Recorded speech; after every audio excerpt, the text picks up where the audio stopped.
નમસ્કાર વિદ્યાર્થી મિત્રો. સોશિયોલોજીમાં છઠ્ઠું ચેપ્ટર સમૂહ સંચારના માધ્યમો અને સમાજ. મિત્રો, આપણે પાંચમો ચેપ્ટર જોયું જેમાં વૈશ્વિકીકરણની ચર્ચા કરી. મિત્રો, વૈશ્વિકીકરણ માટે વસુધૈવ કુટુંબકમ વિશ્વને એક થવા માટે સંચાર ક્રાંતિ આવશ્યક છે અને સંચાર ક્રાંતિ સંચારના માધ્યમો દ્વારા આવે. એટલે આ સમૂહ સંચારના માધ્યમો કયા કયા છે, તેનો અર્થ, તેની પ્રક્રિયા, સમૂહ માધ્યમો, લોક માધ્યમો વગેરેની ચર્ચા, તેનો પ્રાથમિક ખ્યાલ છે આપણે આ ચેપ્ટરની અંદર મેળવીશું. મિત્રો, સ્કૂલનો બેલ વાગે ને તમે ક્લાસમાં જાઓ, શિક્ષકને નમસ્કાર કહો તો શિક્ષક સામે પ્રતિક્રિયા આપશે. તમે ન્યૂઝપેપર વાંચો છો, તમે ફોન ઉપર વાત કરો છો, ટીવી જુઓ છો, આ બધું સંચારથી શક્ય બને. સંચારને અંગ્રેજીમાં કોમ્યુનિકેશન કહેવાય, ટૂંકા પ્રશ્નમાં પૂછાય છે, જે લેટિન ભાષાના કોમ્યુનથી નિર્મિત છે. મિત્રો, એ ઉપરાંત હિન્દીમાં તેને સંચાર, સૂચના, સંચાર વ્યવસ્થા કે સંસર્ગ જેવા શબ્દો છે હિન્દીમાં પ્રયોજાય છે. ગુજરાતીમાં સંદેશા વ્યવહાર, સંચાર, પ્રત્યાયન જેવા શબ્દો પ્રયોજાય. મિત્રો, હિન્દી, ગુજરાતી અને અંગ્રેજીના જે કંઈ સંચારના અર્થ છે તે ટૂંકા પ્રશ્ન માટે મહત્ત્વના છે. માનવ સમાજની આવશ્યક જરૂરિયાત પૈકીની એક પાયાની જો કોઈ જરૂરિયાત હોય તો તે સંચાર છે. માનવ જીવનની કલ્પના જ ન કરી શકીએ. આપણા ભાવ, આપણા વિચારો, આપણી વાત આપણે અન્ય સુધી પહોંચાડવા માટે સંચારનો જ આપણે આશરો લઈએ છીએ. સંચાર એટલે શું? તો કે બે કે તેથી વધુ પક્ષો વચ્ચેની એવી આંતરક્રિયા છે જેમાં સંવેદનાવાહક અને ભૌતિક માધ્યમો દ્વારા એકબીજા પક્ષ ઉપર આંતરિક કે બાહ્ય અસર ઉપજાવે છે. મિત્રો, અહીંયા સંવેદનાવાહક આપણા હાવભાવ દ્વારા પણ આપણો મેસેજ આપણે અન્ય થ્રુ પહોંચાડીએ છીએ અને માસ મીડિયાનો ભૌતિક સાધનોનો પણ આપણે ઉપયોગ કરીએ છીએ. મિત્રો, સંચારની પ્રક્રિયાનો પ્રારંભ બાળકના જન્મથી થાય અને તેનો અંત માનવ જીવનના અંતથી થાય. એટલે કે આ જીવન એ પ્રક્રિયા ચાલુ રહે છે અને એમ કહી શકાય કે માનવ જીવનનું અભિન્ન અંગ છે, અનિવાર્ય અંગ છે, જેના વગર આપણને ચાલે નહીં. આવા સંચારનો અર્થ અને વ્યાખ્યા આપણે જોઈએ તો સંચારની સૌપ્રથમ વ્યાખ્યા આપી છે એડવર્ડ એમરી. સંચાર એ માહિતી, વિચારો અને વલણોને એક વ્યક્તિથી બીજી વ્યક્તિ સુધી પરિવર્તિત કરવાની કળા છે. મિત્રો, આપણા વિચારો, માહિતી કે મંતવ્યને અન્ય વ્યક્તિ સુધી પહોંચાડવું, જેને સંચાર કહી શકાય. વિદ્યુત જોશીના મત પ્રમાણે વ્યક્તિ પોતાના વિચારો, લાગણીઓ, ઉર્મિઓ, ઈચ્છાઓ કે ઇન્દ્રિયગત અનુભવો જેવી આત્મલક્ષી, માનસિક, અમૂર્ત બાબતોને, મિત્રો અહીંયા આંતરિક માનસિક પ્રક્રિયાઓની વાત કરે છે. અમૂર્ત, જે બીજા જોઈ શકતા નથી આપણા મનમાં શું ચાલે છે, પણ એ અમૂર્ત બાબતોને આપણે ભાષા કે અન્ય કોઈ અર્થપૂર્ણ માધ્યમ દ્વારા, કે જેથી સામેવાળી વ્યક્તિ આપણી લાગણીને, આપણી ઉર્મિઓને, આપણી ઈચ્છા કે વિચાર જે આપણે એના સુધી પહોંચાડવા માંગીએ છીએ એને સમજી શકે. એટલે આત્મલક્ષી, માનસિક, અમૂર્ત બાબતોને ભાષા કે અન્ય કોઈ અર્થપૂર્ણ માધ્યમ દ્વારા બીજી વ્યક્તિમાં પ્રત્યાયિત પસાર કરે તે પ્રક્રિયાને પ્રત્યાયન તરીકે ઓળખવામાં આવે છે. ત્રીજી વ્યાખ્યા આપી છે કીથ ડેવિડ. સંચાર પ્રત્યાયન એટલે એક વ્યક્તિ કે સમૂહથી બીજી વ્યક્તિ કે સમૂહમાં કોઈ સૂચના અથવા ભાવ પહોંચાડવાની પ્રક્રિયા. મિત્રો, આ ત્રણ વ્યાખ્યાના આધારે તમને ખ્યાલ આવી ગયો હશે. ટૂંકમાં સંચાર એટલે શું? તો કે આપણા ભાવોને, આપણા વિચારોને અન્ય વ્યક્તિ સુધી પહોંચાડવા. એટલે આપણે એમ કહી શકીએ કે સંચાર એક એવું માધ્યમ છે જેના દ્વારા બે વ્યક્તિઓ કે સમૂહની વચ્ચે પરસ્પર ભાવનાઓ અને આકાંક્ષાઓનું આદાન પ્રદાન થાય છે. સંચારના બે પ્રવાહ છે, જેમાં એક બાજુ સંદેશા મોકલનાર વ્યક્તિ છે જે સંદેશો મોકલે છે. બે પ્રવાહ હોવા જરૂરી છે. મિત્રો, આપણે જાત સાથે વાત કરીએ છીએ પણ એ આંતરિક મન સાથેની વાત છે, પરંતુ જ્યારે આપણે બોલતા હોઈએ ત્યારે આપણે કોઈ એકલા મોટેથી બોલીને વાતો કરતા નથી. સામે અન્ય વ્યક્તિ હોવી જરૂરી છે. એટલે પ્રત્યાયનની અંદર પણ એક બાજુ સંદેશા મોકલનાર જે સંદેશો મોકલે છે, જ્યારે બીજી બાજુ એ સંદેશાને મેળવનાર વ્યક્તિ તેની પ્રતિક્રિયા આપે છે. એટલે કે સંદેશો મોકલનાર વ્યક્તિને પ્રેષક કહેવાય અને ઝીલનાર વ્યક્તિ છે તે ગ્રાહક છે. ત્યાર પછી આપણે તેની લાક્ષણિકતાઓ જોઈએ વ્યાખ્યાને આધારે. તો પહેલું લક્ષણ છે, સંચાર એક અવિરત પ્રક્રિયા છે. મિત્રો, માનવ જીવન સંચાર વગર શક્ય જ નથી. કુદરતે ભાષા આપી છે અને વાચા આપી છે. આપણા વિચારો અન્ય સુધી પહોંચાડવા માટે જો આ માધ્યમ ન હોત તો માનવ જીવનની કલ્પના જ ન કરી શકત. અજાણ્યા દેશમાં ગયા હોય અને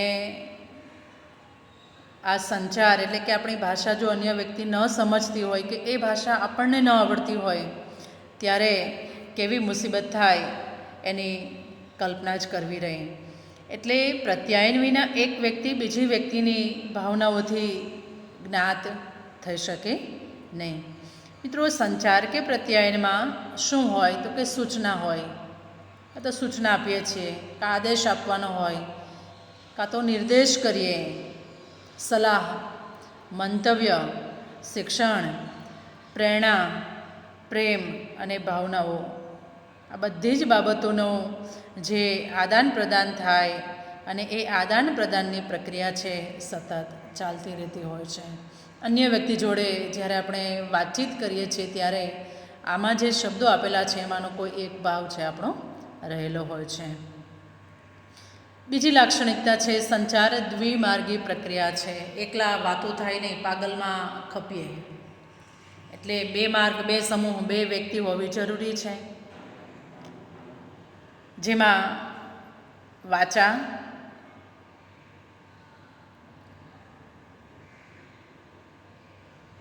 અવિરત ચાલતી પ્રક્રિયાની સાથે આપણે એમ કહી શકીએ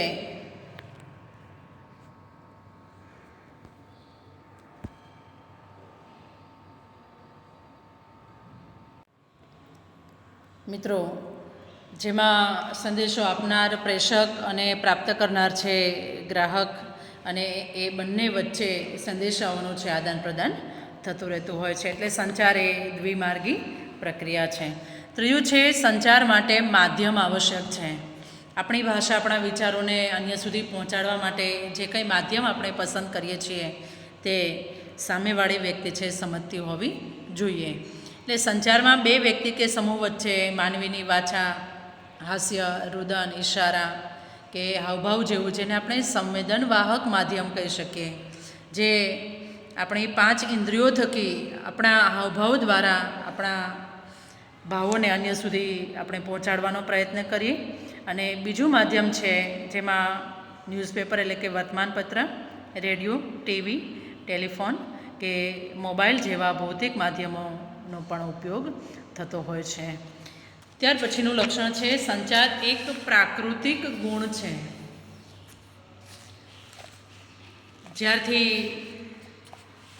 લખવાની શરૂઆત કરી એ લેખન કલાનું કૌશલ્ય તો બહુ મોડેથી શીખ્યા, પરંતુ પ્રાકૃતિક ગુણ જે આપણને સંચારનો પ્રારંભ જન્મથી થાય છે. બાળક જન્મતાની સાથે રડે છે એટલે આ જન્મજાત ગુણ છે.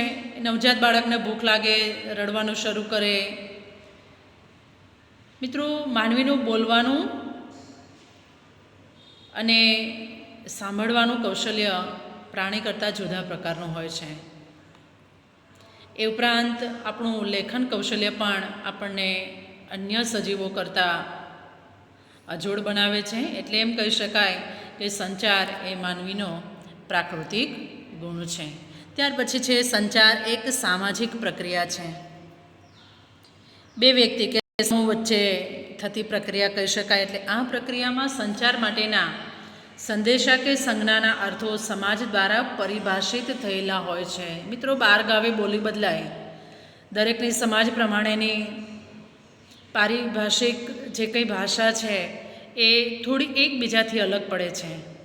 એટલે જે તે સમાજ દ્વારા પરિભાષિત થયેલા શબ્દો હોય, સંદેશા હોય કે સંજ્ઞાના અર્થ દ્વારા આપણે આપણો મેસેજ અન્ય સુધી પહોંચાડવાનો પ્રયત્ન કરીએ છીએ. કે વ્યક્તિ હાથ ઊંચો કરીને હલાવે તો સામેની વ્યક્તિ સમજી જાય કે મને આવજો કહે છે.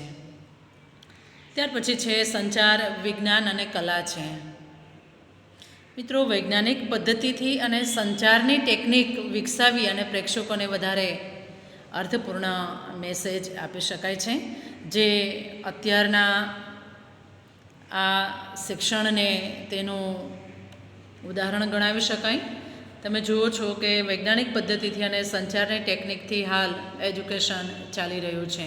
એટલે આ પ્રકારે આ માટે વિવિધ પ્રકારના સાધનો કે ભાષા કે નૃત્ય કે ટેકનોલોજીના સાધનનો જે ઉપયોગ કરી શકાય. દાખલા તરીકે અત્યારે જે video through power point presentation તમારી સમક્ષ અમે પહોંચાડીએ છીએ, જે એનું ઉદાહરણ કહી શકાય કે સંચારમાં વિજ્ઞાન અને કલા પણ રહેલી છે. ત્યાર પછી છે સંચારની પ્રક્રિયા માટે ટૂંકા પ્રશ્નમાં પૂછાય છે. ઓસ્ગુડ અને વિલ્બર શ્રેમનું એક મોડેલ આપ્યું છે. મિત્રો, આપણે જાણીએ છીએ કે પ્રત્યેક માનવ સમાજની અનિવાર્ય જરૂરિયાત છે અને સંચાર વગર માનવ સમાજની કલ્પના જ ન કરી શકાય. આમ તો સંચારની પ્રક્રિયા છે અનેક સ્ટેપમાંથી પસાર થાય છે. એ પ્રત્યાયનની પ્રક્રિયાના સોપાનો આપણે 11મા ધોરણના એસએસમાં ભણી ગયા છીએ. પણ ઓસ્ગુડ અને વિલ્બર શ્રેમના મોડેલ અનુસાર અહીંયા સંદેશો આપનાર વ્યક્તિ સામે, કારણ કે બે વ્યક્તિ કે બે સમૂહ હોવા જરૂરી છે. જેવો સંદેશો મળશે એટલે સામેની વ્યક્તિ તેનું અર્થઘટન કરશે. સામેની વ્યક્તિને સમજાય એ ભાષામાં એવો મેસેજ મોકલનાર છે વ્યક્તિ પસંદ કરશે. અર્થઘટન કર્યા પછી સામેની વ્યક્તિ પ્રતિક્રિયા આપશે અને ફરી સંદેશો મોકલનાર વ્યક્તિ સુધી ફરી તેની પ્રતિપુષ્ટિ મળશે અને ઝીલનાર વ્યક્તિ છે તેનું અર્થઘટન કરશે. એટલે લોકો જે સંદેશો મેળવે છે તેને સમજે છે અને જેવું સમજાય તેવું તે સંદેશાનું અર્થઘટન કરી અને ફરી જેની પાસેથી સંદેશો પ્રાપ્ત કર્યો હોય તેને સંદેશાનો જવાબ છે પરત કરે છે. એટલે સંદેશાનું અર્થઘટન કરી અને આ રીતે સંદેશાની આપલેની પ્રક્રિયા છે સતત ચાલતી રહેતી હોય છે. એ ઉપરાંત સંચારની પ્રક્રિયામાં બીજું ડેવિડ બર્ગોનું જે SMCRનું પ્રત્યાયન મોડેલ છે, જે ટૂંકા પ્રશ્નમાં પૂછાય છે, એમાં પણ એણે 4 બાબતની વાત કરી કે પ્રેષક એટલે કે સંદેશો મોકલનાર વ્યક્તિને પ્રેષક કહેવાય, સોર્સ જેને આપણે કહીએ. હવે મોકલનાર વ્યક્તિ જેવો મેસેજ તૈયાર કરશે એટલે સામેવાળી વ્યક્તિ જે કંઈ માધ્યમ થ્રુ કે જે કંઈ સંદેશો મોકલ્યો છે એમાં મેસેજ તૈયાર કર્યો એટલે મેસેજ. અને ત્રીજી બાબત છે સી મીન્સ ચેનલ એટલે કે માધ્યમ, એ કયા માધ્યમથી મોકલે છે. અને સામે છે એને ઝીલનાર વ્યક્તિ છે કે સંદેશો મેળવનાર વ્યક્તિ, જેને આપણે ગ્રાહક કહીશું અને ઇંગ્લિશમાં જેને આપણે રિસીવર કહીએ છીએ. એટલે મિત્રો, સંચાર પ્રક્રિયાના જે ઓસ્ગુડ અને વિલ્બર શ્રેમનું મોડેલ અને ડેવિડ બર્ગોનું જે પ્રત્યાયન મોડેલ છે એ બંને ટૂંકા પ્રશ્નમાં પૂછાય છે. ત્યાર પછી છે સંચાર માધ્યમોના પ્રકારો, જેની ચર્ચા હવે પછીના વિડીયોમાં આપણે કરશું.